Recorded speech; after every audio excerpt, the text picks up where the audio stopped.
Welcome back to part 3, and we're going to finish up updating our genders in our database. And here's update, SQL update, and we'll see what that says. There's a syntax, but we'll look at this one here, update table. Update customer, set this where this is that. So that's kind of what we want. So I'm going to copy this. And then when I paste it in there, it'll make some more sense. So we're going to do this. We're going to say update, and I'll make this a little bigger so I can see it. Update, and it's not going to be customers, it's going to be characters, because we're doing the cartoon characters. And we're going to say set gender.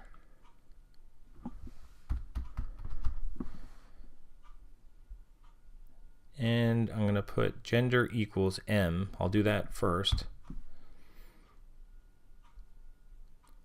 And I don't think I need... I think I could put where gender equals null, or I may not need anything. Let me just try this first. Let's just say update character set gender equals M, and see if that sets all the genders to equal M. Because I could put where gender equals null. I mean, I could do that, but let's just see if this works. Because if we did, we could do where gender equals null. But if we do this, let's see if this works. And I got green, so that's good. And I'll browse, and it made everybody male. And that's okay, except we don't want Sandy male. She should be female. So we're going to go here and I'll do get autosaved because I want set gender F, and I want a condition here. So I'm going to put where, and since I know it's Sandy, I'm going to put last name,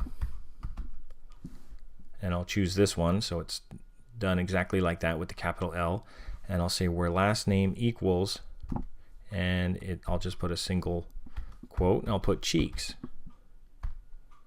And so update characters, set gender equals F, where last name equals cheeks. So that should update just Sandy.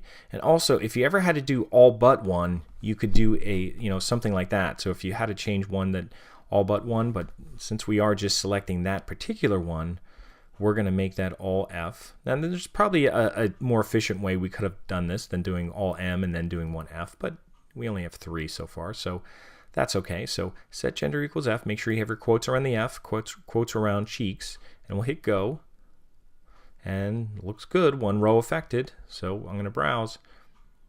And now we have gender MF. So we're okay. We have SpongeBob, we have Patrick, and we have Sandy Cheeks. So what we're going to do now is we're going to insert again. Now, unfortunately, I didn't save my query. And keep in mind, they actually have a way to bookmark the query. So if you ever had one that you wanted to use again, you could bookmark it instead of going back and copying and pasting, because now the one where we actually added things to it, we don't have it right now. So we're going to have to go back and get that again. But if we had the one that we already did, we could have bookmarked it. So maybe we'll do that next time. So now we're going to do, if you remember which one this is insert into. That's the one where you're going to insert values and records in there. So insert into, and I like to use this one, so I'll use this one here, even though we're going to have to remove some things from it. So I'm going to paste this in here, and I'll give myself more room and make sure I change whatever I need changing. There's characters. I'll select it, and I'll do last name, and I'll do first name. And we are going to have species. So instead of address, I'll put species. And city, I'm not going to put city because remember that's a default and I could leave it out. And I am going to put gender. So I'll leave gender here. I'll take out city and I'll leave the last one. I'll put gender. We didn't have gender last time, so gender is over here, I believe. I don't see it, but we did have gender. I don't know why I'm not seeing it here in my columns. It might not have updated this part yet. But I'm going to do gender, and then values I'll get rid of some of these. We're going to have 4 values. I'll put the last one M because we'll do the first one as an M, and then I'll get rid of some of these. And I'll do this one Krabs, last name Krabs with a K. That's Mr. Krabs. His name is Eugene. His species is a crab. And remember, when we do multiple values, we could copy this, put a comma, and hit return, put it on another line, and then I'll do Squidward. Squidward tentacles, and he is actually an octopus, believe it or not. He is not a squid, he's an octopus. So I'll do Puff, Mrs. Puff, the boating school teacher, and her name is Poppy. I had to look that up. I'm getting these things here because I don't have a comma. And now it's Poppy Puff, and she is a pufferfish. And we'll just copy the Poppy Puff in here. And remember, it doesn't matter what order because we can reorder these in our database. And I'll make sure I put a comma there. And she will be crabs. Now, when we first put her in, because of ID number, you might think, well, maybe she should be after her dad. So you could do that. You could cut her and put her after her dad. I could put her there. I'll put her there so that she's right after dad. So her ID number is after her dad. And let's see, I'm missing a comma here. So that'll take care of that. And I have an extra comma here that I don't need. And the semicolon could go back up on that line if I wanted to. It doesn't have to be on a separate line. So I could do it like that. So I have Eugene crabs, I have pearl crabs, I have Squidward tentacles, and I have Poppy Puff. And I have male,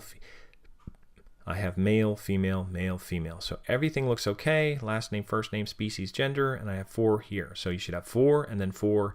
And I'm going to hit my go button. And everything looks okay. And I'll check out I'll browse to see what it looks like. And now I have, you can see I have 7 records here. And now I can sort these. I can do whatever I want. Notice they go from 1. And I do have crabs, Eugene and Pearl, they're together, so they have their ID number. We don't have a 101 because I made a duplicate of SpongeBob, so we're good right now. So this is all I want you to do to start. We're just going to start doing this, and we'll build on this a little bit. We'll build on our SpongeBob database, and we'll add more to it, and then we'll start communicating with it through PHP. But this will be the start. I just want you to get familiar with some of these things, and if you do things in the wrong order, that's okay. There's always, this language here is very powerful, and it's fairly easy to work with, and they have examples here. So if you mess something up, you need to insert something, or you forgot something, there's always a way to do it. So what you're going to want to do when you're done is basically export it. And if you remember how to export this, and you're going to export it and zip it and then upload it in coursework, I don't have that set up yet, but that's what you're going to do. If you remember how to do that, once everything's okay, make sure you're on your database, your SpongeBob database, hit export, and go to custom. So you see these different options. You should see your tables here. In this case, only one table. It should be SQL. And you're only going to do save output to file, because you want to make sure that it's an SQL file. And you're going to scroll down. You won't change anything except this add drop under object creation. Add drop, we've done that before.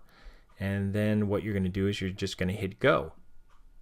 And then it'll call it SpongeBob database, and that's the one you're going to want to zip. You're going to want to zip it and upload it. Or some people have emailed this SQL file to me. That's fine too. If you want to do that, if that's easier, you can do that. Or you can zip it and then upload it. I'll set up coursework so then you can upload it. So that's what you're going to do once you're done with this so far. And then you're going to keep working on it. So keep it here and make sure everything's working. And if you have any problems, let me know. And that's part 3 of our SpongeBob database.